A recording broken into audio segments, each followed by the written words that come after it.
Honorable Principal, my respected teachers and my dear friend, first of all, great morning. My name is Shlok Grade, 6th grade. Today date is 7th August 2025 day and Thursday. Today I am going to be learn about the sentence. A sentence is a group of words which make complete sense. ऐसे word जो sentence को complete करते हैं वो sentences कहलाते हैं.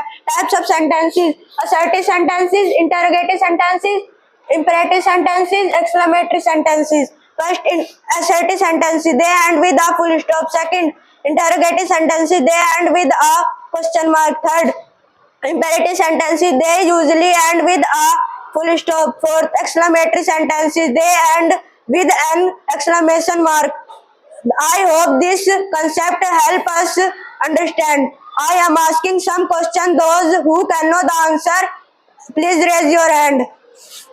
She is a dancer, good dancer. Ishan brother, stand up. Full stop. She answer is right. Ishan brother, sit down. Second question, may I come in? Daksh brother, stand up. Question mark. So answer right. Daksh brother, sit down. Thank you. Nice day.